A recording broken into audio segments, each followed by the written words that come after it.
Wow, I've never done it without a live audience.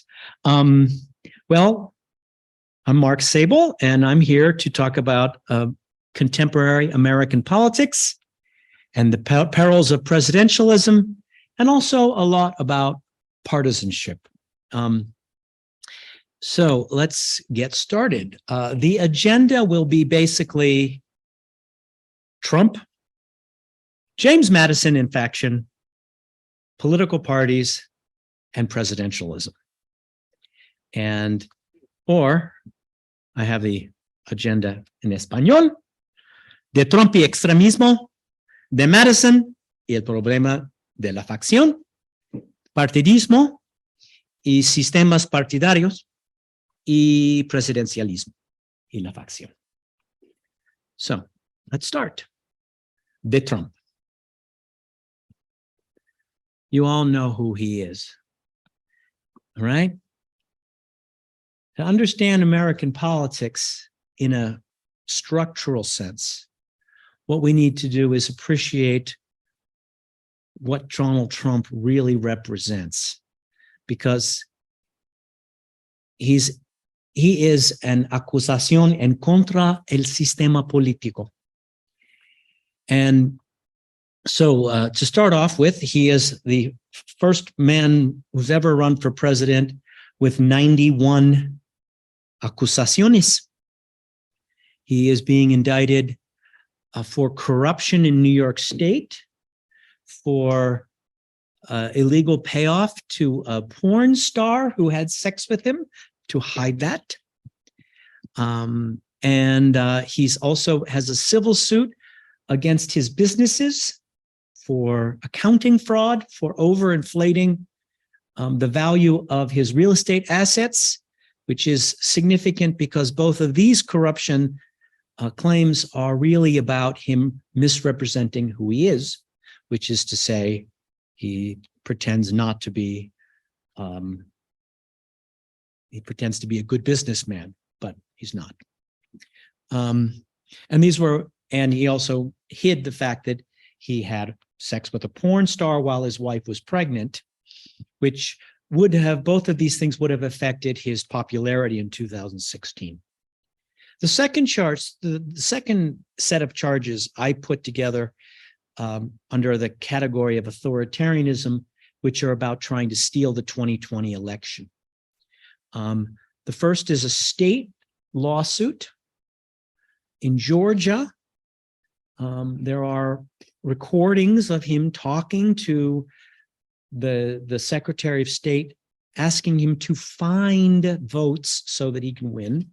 And he organized a slate of fake electors to who could potentially have presented their credentials to Congress to give him Georgia's Electoral College votes. If you want, we can talk about the Electoral College at the end of the ponencia. There's also the DC federal case, which is about the January 6 riots, which was a riot incited by Mr. Trump in order to stop the counting of Electoral College votes so that he might actually stay in power. And then the last category of indictments or acusaciones are about his mishandling of secret government documents, which he took with him when he left the White House to his home at the resort Mar-a-Lago. Mar-del-Lago? Mar-a-Lago, I think is what it's called. Sounds strange. And he kept these large numbers of classified documents as if they belonged to him, and he didn't secure them, and he talked to people about them. He talked, in some cases, to foreigners about things that were classified military intelligence. And there are pictures of documents, official government documents that did not belong to Trump in Trump's bathroom in Mar-a-Lago. So the three headings of the indictments against Trump are that he's corrupt, that he doesn't respect elections or the Constitution, and that he's irresponsible with state secrets. That should be enough to make you worried about Mr. Trump. But no, there's much more. There's so much more. There was an article I read recently called The Banality of Crazy, La Banalidad de Locura. And to give you a list of things that Donald Trump says that we are so bored. We've heard so many crazy things by Mr. Trump that we don't anymore question. We don't take it seriously, but we should. He said that if he elected, he would use the military to deport undocumented immigrants. Okay. He said over 14. Okay.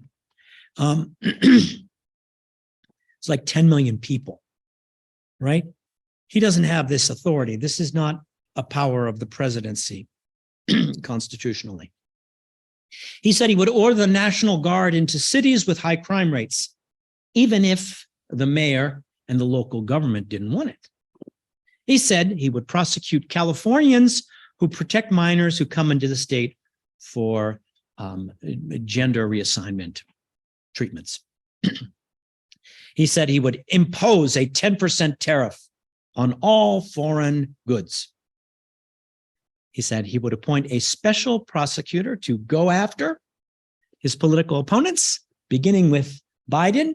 He usually regularly talks about the Biden crime family, which is, someone once said, projection is the most sincere form of Trumpism.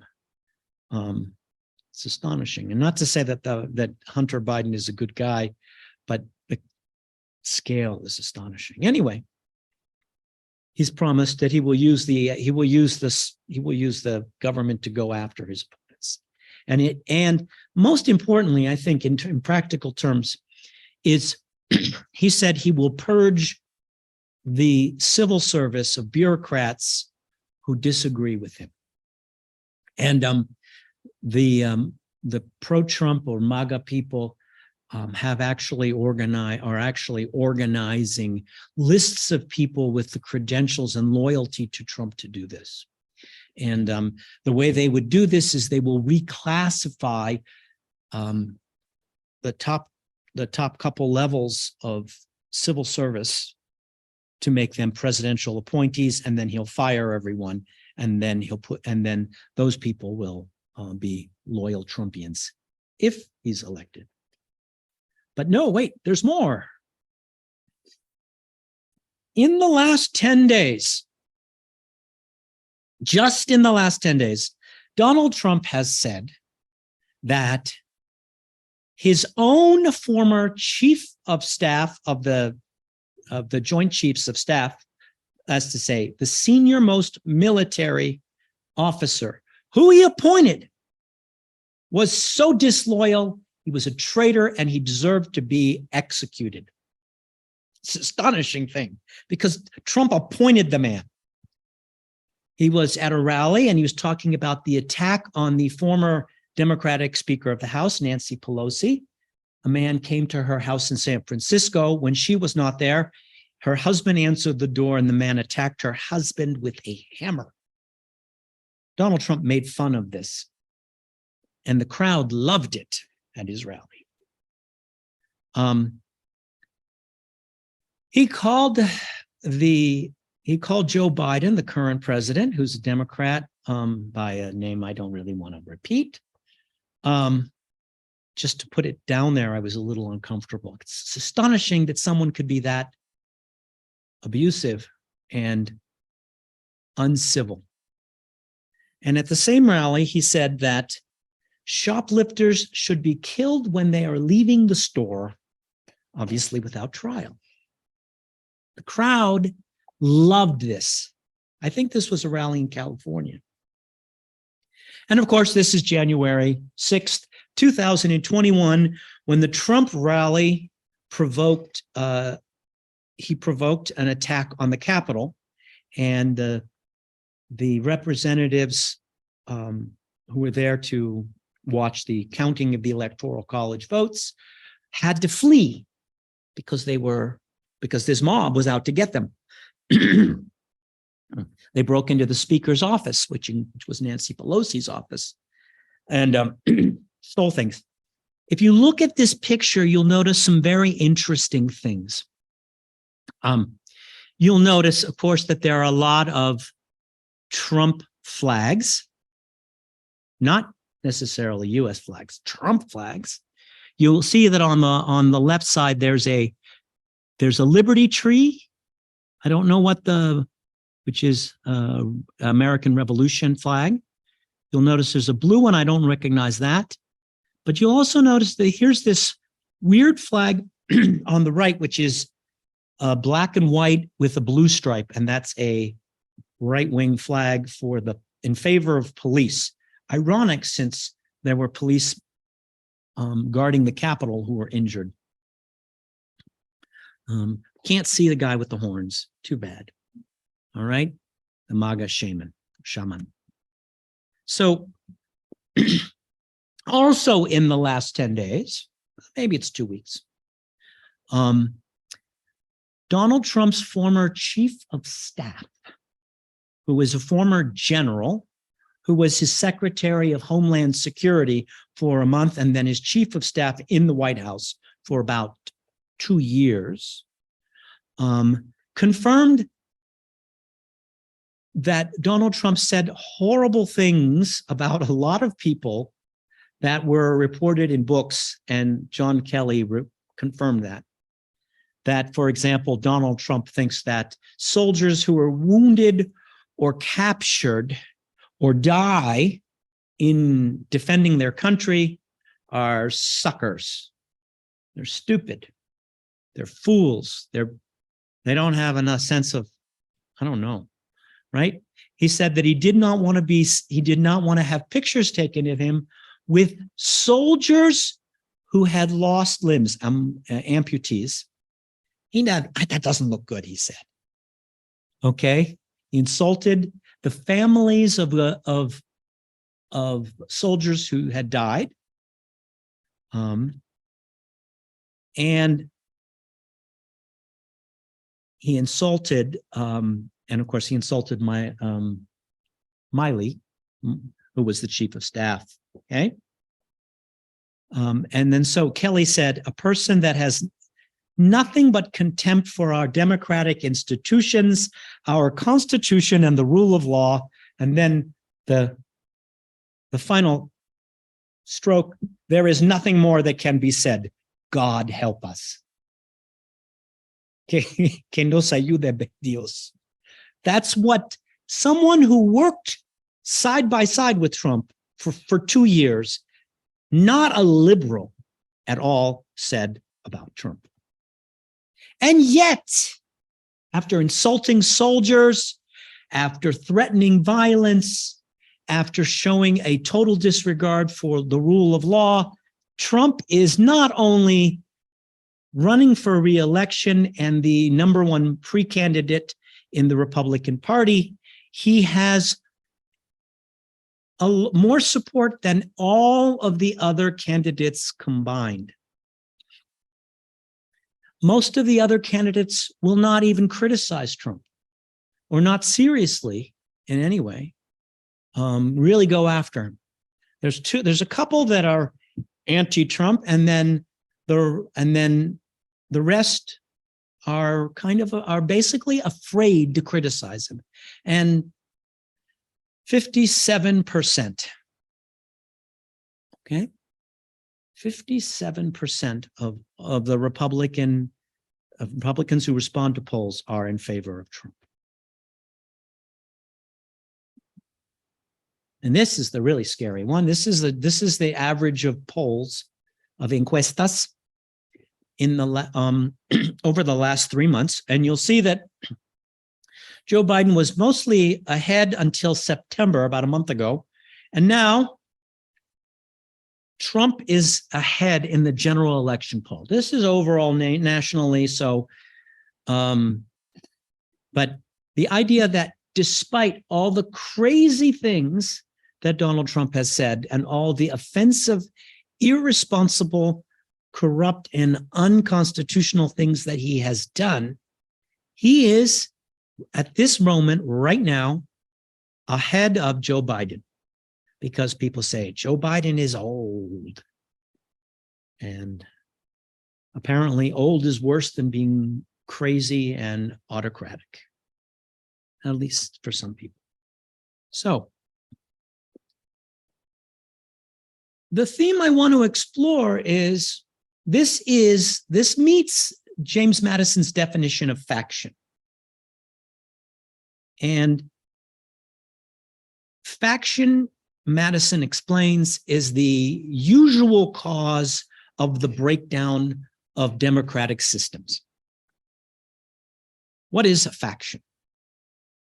He says it is a number of citizens, whether amounting to a minority or majority, who are united and actuated by some common impulse or passion or interest. Actuated means motivated. Entonces, motivados por un impulso común de la pasión o del interés en contra los derechos de los demás ciudadanos o el interés, el bien común. El bien común. So, I think this definition fits very precisely the support of Trump. And it's very interesting because it's very much about a common impulse of passion. And usually, for most of my education and career as a political scientist, the question we would apply the Federalist Papers and Madison to try and criticize or evaluate or critique his idea that this would control interest. That was always the question of special interest versus the general interest. But in this case, we've moved into an area where the question really is about passion. And historically in the United States, Madison's solution when he defended the Constitution of the United States worked pretty well. Let's talk about this. In democratic systems, the political stability and the political health of the community depends on the participation of the people. So when we look at these polls in favor of Trump, it seems to me indisputable. Everything is disputable, but the evidence for me is overwhelming that these 54% of Republicans and the 45% of the people who might support Trump in a general election are the real problem. Trump is the problem, but the support he gets is the fundamental problem. If nobody supported Trump, it wouldn't matter that he would say did all these things. But he's like a vampire. He just keeps coming back.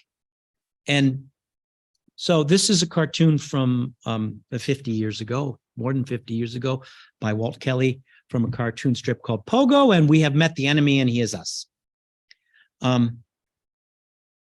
So when large enough segments of the public support politicians who are against constitutional norms, the rule of law, and the long-term well-being of the community, that's when you have faction.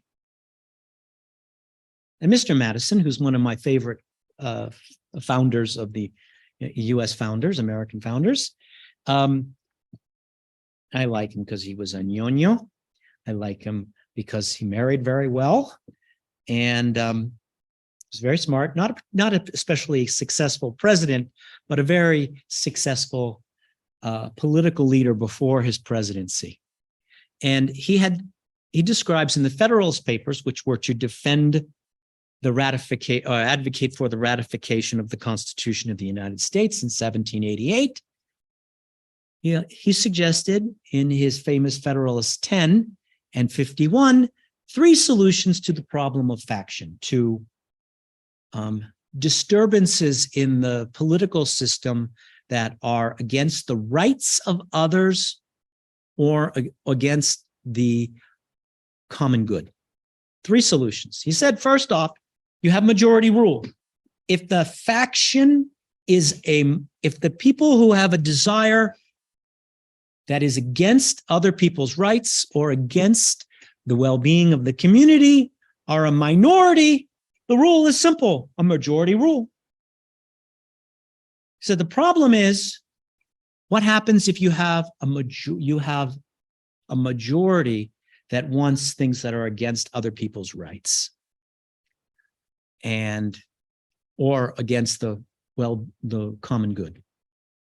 And he suggested in 10, one solution, which was what he called the extended republic, or we would just think of them as normal countries, a large, complex society with so many different groups of people that the only way that you can have a functioning political system is if different factions cooperate.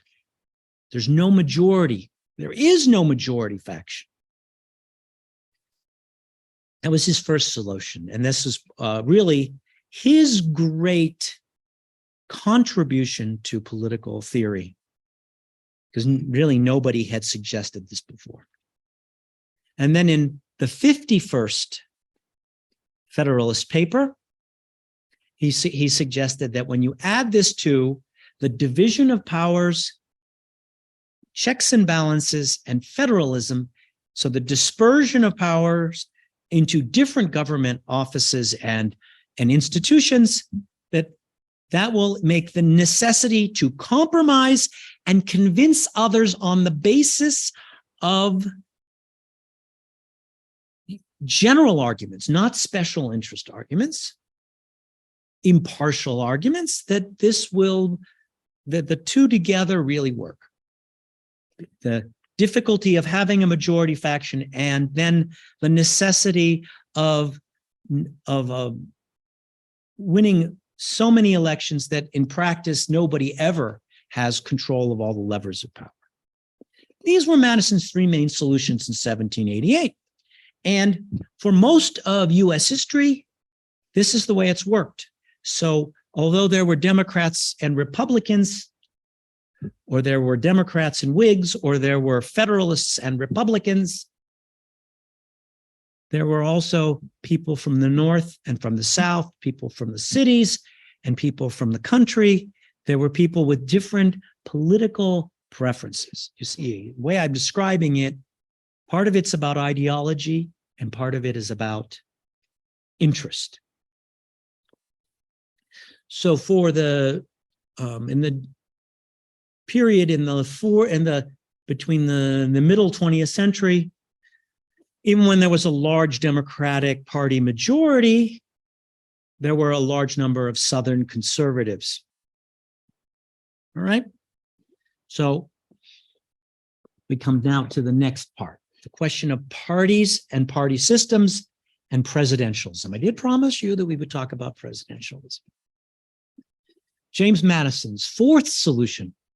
So a funny thing happened after the ratification of the Constitution of the United States. This was that the Federalists who controlled the national government, or those around Washington and Hamilton, who favored a strong national government and favored commercial interests and a national bank, were controlled the government, but the people around Thomas Jefferson and his friends, his allies, including Mr. Madison, were alarmed by this. And people, I finally have a live audience. Yay.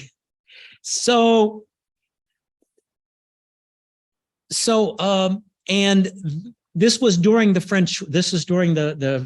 French Revolutionary Wars, and the conflict got more and more and more heated, and the Federalists, who felt very threatened, actually passed laws that violated the First Amendment of the Constitution, limiting the freedom of speech and assembly.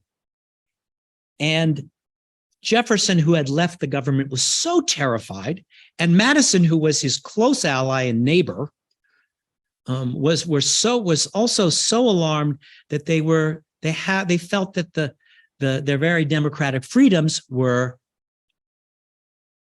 at risk. In other words, they felt that the danger of fact that the American experiment was about to collapse in less than 10 years after the ratification of the Constitution. So, which means that Madison didn't have much faith. The events seemed to Mr. Madison to convince him that his defenses of the Constitution were not as strong as he thought. So Jefferson and Madison created the first real political party in the United States, the Democratic Republican Party. And the goal of this party was to win elections and to seize control of the government through the ballot, and therefore restore true constitutional government. Now, they didn't think that this was faction because they thought they were right. They were thinking, you can't be a faction if you're patriotic. If you are in favor of the Constitution, you're not a faction. That's all very nice. And certainly, I think the Alien and Sedition Acts were unconstitutional, and they had a very good reason to be afraid. At one point, they burned some of their correspondence. They were so afraid. And then they won the election of 1800, and then we had party politics in the United States ever since. And you cannot function in a modern democracy in an extended republic, in a republic that is larger than a city, without political parties. And the first person to realize this was the man in the middle of this slide. Jefferson's the man with the fur collar on the right. The man in the middle with the mutton chops, that's Martin Van Buren, who founded the Democratic Party, the first modern political party, which was an organization that linked officials, an effort to get out the vote, and voters through means of communication, specifically newspapers. So this worked very well in the second generation. There were Democrats and there were Whigs. They had different political positions, but they were cross-cut by the North-South division, the division between the urban and the rural, between slave-owning and free. And okay, that worked pretty well up until the slavery conflict. And then Mr. Lincoln, who was the first president to realize that you could make the first major politician to understand politics as about plebiscite.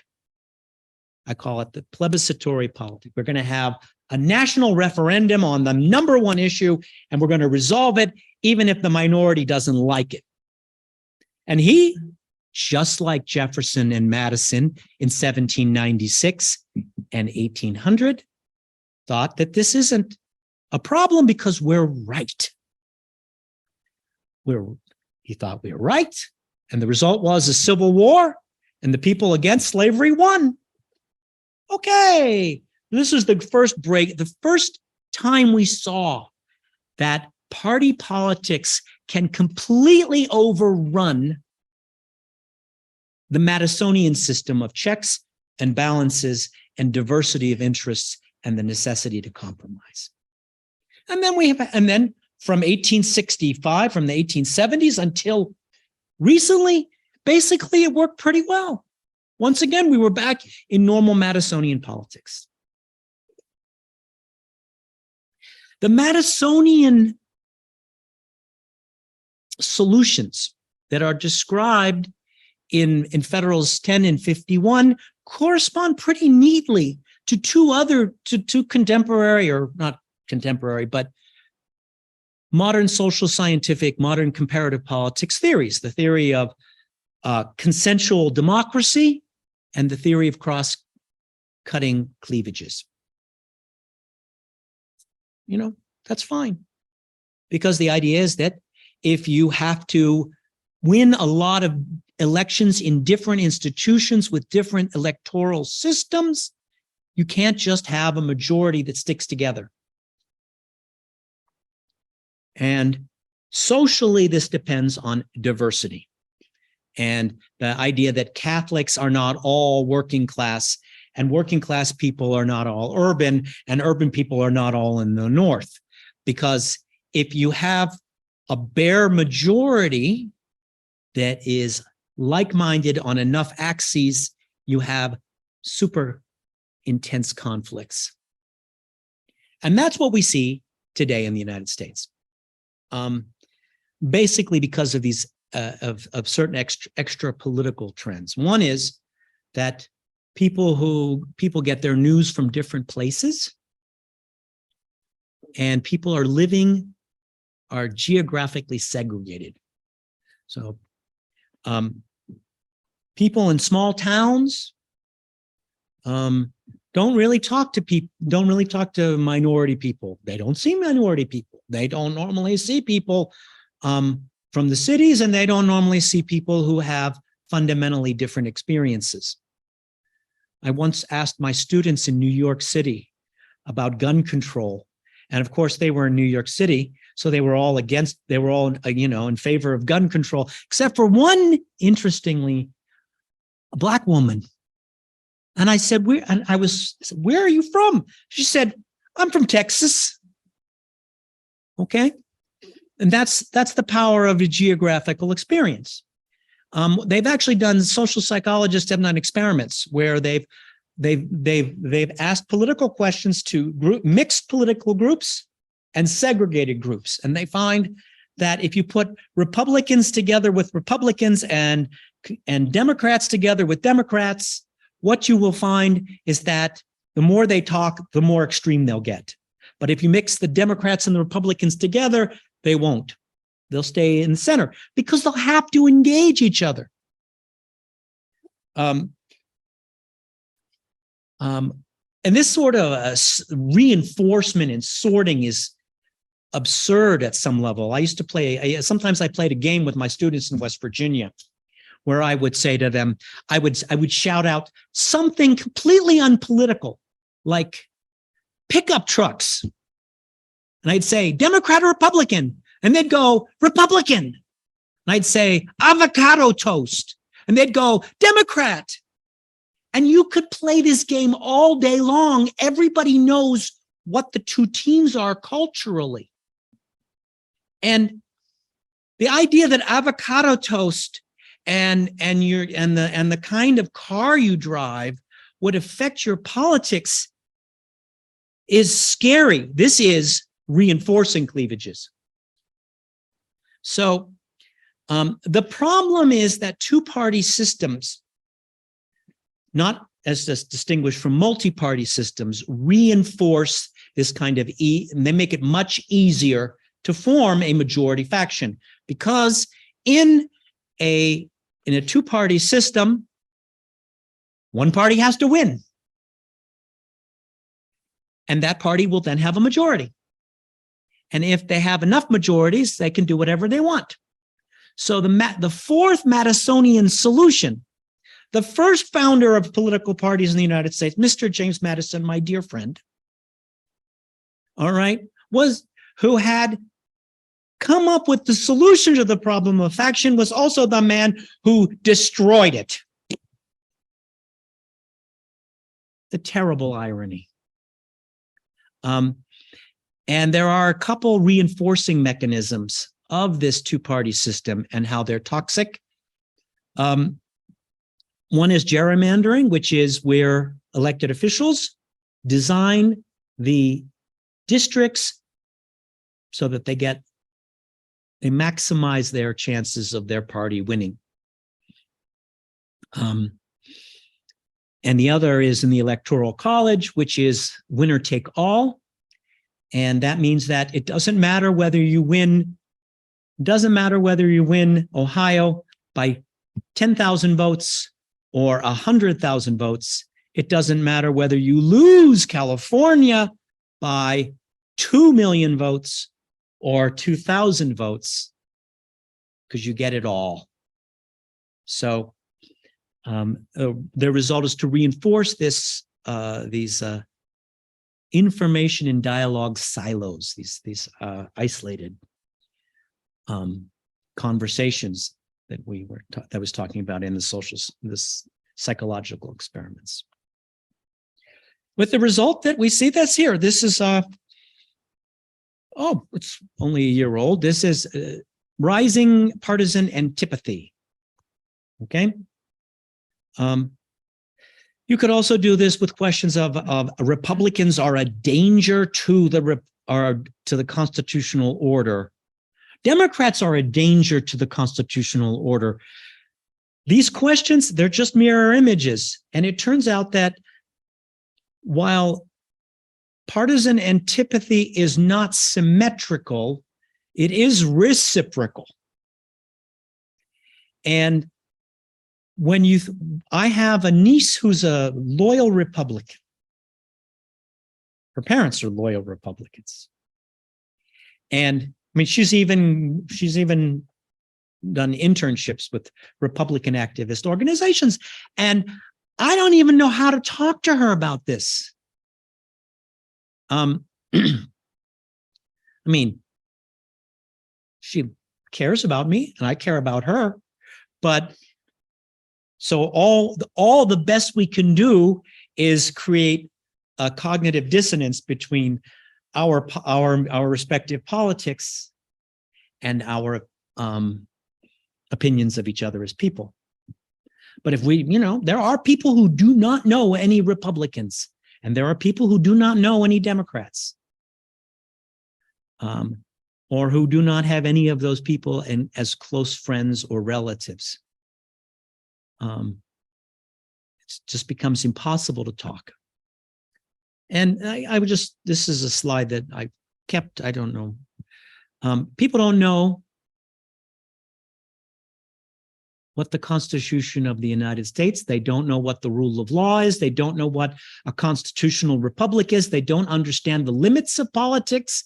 And we see that they don't understand the limits of politics when they demand unreasonable things from their elected officials. To speak another way about this problem of faction, it's because the idea is that voters want things that are bad for either their country or against the rights of other people in their country. And a reflection of this, and this is something Madison also talks about, civic virtue, understanding what your political system is and being conforming to that. 3/4 of adult Americans cannot name the 3 branches of government. Okay? 4 in 10 Americans cannot name any rights that are guaranteed by the First Amendment. So of course, those 4 in 10 are not capable of appreciating that when Donald Trump says, we should use the government against the media that is lying, supposedly, but that's unconstitutional. We see this in all kinds of levels. Now I finally get to the presidentialism. Presidentialism is a reaction to the inability to, it feeds and it reacts to the inability of the institutions to negotiate with each other. So we've seen over a period of a generation, a shift towards executive orders as a solution to political problems. It's not a question necessarily of whether you agree with the policies. The dreamers were an Obama policy, which was an executive order because Congress would not pass an immigration reform law. Certainly, there was a lot of war on terrorism executive action that was not stipulated by law. In some ways, it was just an abdication by Congress. when the current president of the United States orders a drone strike against terrorists in Yemen, he does so under a resolution passed by Congress after 9/11. Okay? So the shift in power away from deliberation by the legislature to executive fiat means that we have elections that depend on one majority and only one majority. We end up with presidential democracy, which is not very democratic, because it means that one election every 4 years in the United States is the one that matters. Or you could say in Mexico, once every 6 years. Sometimes you're surprised. Sometimes you discover your structure of your government actually is legislature heavy occasionally, once in a while, but not normally. All right. So in the House of Representatives, we've seen a shift away from these negotiations by people with different cross-cutting cleavages to decisions made by the party leadership. And this is why the now ex-Speaker of the House was toppled by 8 votes because he could not keep the entire caucus together. It's astonishing. The Democrats have a functional political party, so they can actually accomplish things. They can hold their group together, but the Republicans no. So, and there's reinforcing factors, but essentially, all of these political actors at the lower levels only are worried about primaries. They're only worried about winning. They cannot get to the national level. They cannot win the general election, unless they defeat their intra-party rivals. And this is the great strength that Mr. Trump has. He is superb at defeating his rivals within the party and demanding loyalty. There's a social psychology part of that too, because if you look, you will see that people on the left and people on the right have somewhat different values, abstract. And the most important one of these is loyalty. Progressives are not loyal people, and conservatives value loyalty. So we finally get to presidential. What is the problem with presidentialism? First is that it is by its nature, the executive position is unitary, and therefore it depends on winning one election and one election only, and therefore it's incredibly susceptible to majority faction. It's also, that's the first point. The second point is that it undermines institutionalism because it's personal. And it's personal in all presidential systems. It's inevitable because the head of state is the head of the government. And it undermines the rule of law because it's not about negotiations. And if you think about people not understanding that politics entails compromise, you can see why. And the final is a particularly US problem, which is our lovely electoral college, which makes it possible for someone with a bare majority or even a slight minority at the overall popular vote to somehow gain control of this overly powerful office of the presidency, which is what happened in 2016, and it's what happened in 2000, and it could easily happen in 2024. There's some trends that are working in favor of reducing this problem, which involves population shifts. Minorities moving to Georgia. I remember being going to a restaurant at a conference I was at in Georgia. I was in the suburbs of Georgia, and I went to get dinner at this like gas station, and there were these guys speaking Spanish. And I went, Atlanta's not what I thought it was. My parents live in Hilton Head, South Carolina, and there are a lot of Mexicans in Hilton Head, South Carolina. And these kinds of population shifts are gradually creating new swing states. And the last thing I want to say against presidentialism is my favorite quote from the Baron de Montesquieu, who said, "A man whose five senses constantly tell him that he is everything and that others are nothing is naturally lazy, ignorant, and voluptuous." I would add vain. And this is meant to describe despots. But if you think about someone like Mr. Trump, and you think about every demagogue on the planet, they have the mentality of a despot, which is that I know what's right. I'm everything. Everybody should defer to me. And it doesn't matter whether they were a real estate mogul in New York, or whether they were a KGB operative in St. Petersburg, or whether they are apparatchik who rose up through the ranks of the Chinese Communist Party. They all think that they have a right to make decisions without anybody else questioning them.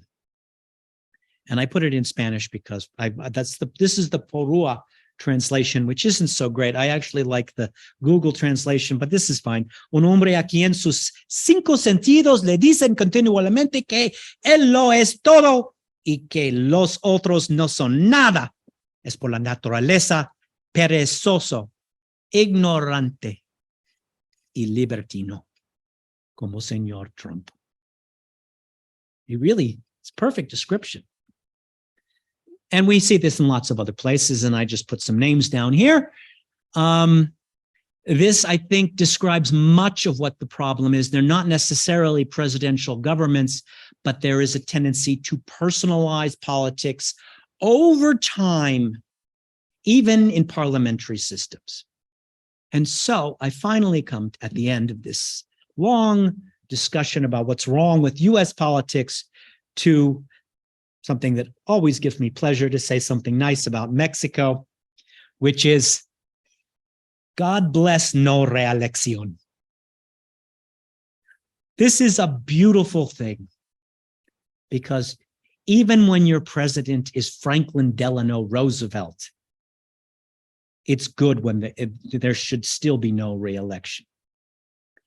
And with that, I am ready for questions, if there are any.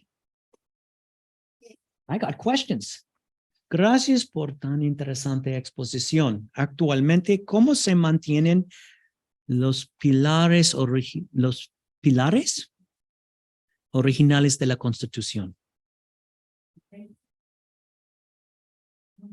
Sí. Estaba mantienen los pilares originales de la Constitución. I think the executive, okay, if we speak about the three powers, okay, and we speak about the legislature, the executive, and the judicial, and then we even distinguish between the national and the federal and the state governments, we'll find that fundamentally we're down to one, that the executive depends on who wins the national election, obviously, and that the legislature, that the constitutionalism of the legislature has been completely undermined by partisanship. So at the national level, we're down to the judiciary. And it's not surprising that the only people that this is what it comes down to. We're going to have a referendum in 2024 over Donald Trump and whether he is accountable under the law or not. If the election is about anything else, it's very scary. And it could be, there could be a stock market crash. There could be a terrorist attack, right? There could be some other pandemic. And if that's the case, Donald Trump probably goes in and the American constitutional system is stuck because he will use the executive branch to squash the federal indictments against himself. He will destroy the independence of the judiciary and the bureaucracy. We even see a little bit of this with the case in Florida, where the judge who's supervising the documents cases is appointee, and she doesn't seem very sharp. And she seems overly solicitous of Mr. Trump.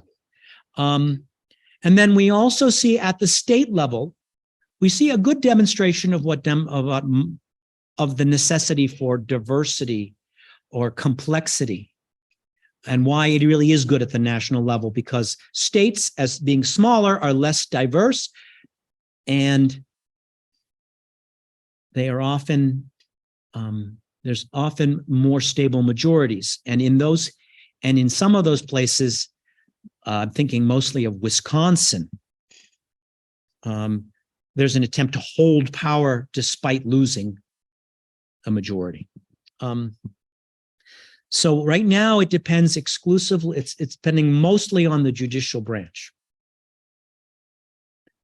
which makes sense, which actually really makes a lot of sense, because judges are not accountable directly to people. They're insulated from it. And prosecutors, we've made it so that prosecutors are independent of elections and relatively independent of elections. And as a result, they are more capable of resisting. ¿Podrá el nuevo gobierno republicano o demócrata mantiene los delicados equilibrios ante un creciente populismo? A new Republican government, if the Republicans were to win were to gain control of the Senate and the presidency in 2024, would be a populist government, and it would not respect the civil service or the independence of the judiciary. They've made it very clear. Would the Democrats? Yes and no. I mean, the Democrats will act like a party government if they gain control of all the levers of all three branches, but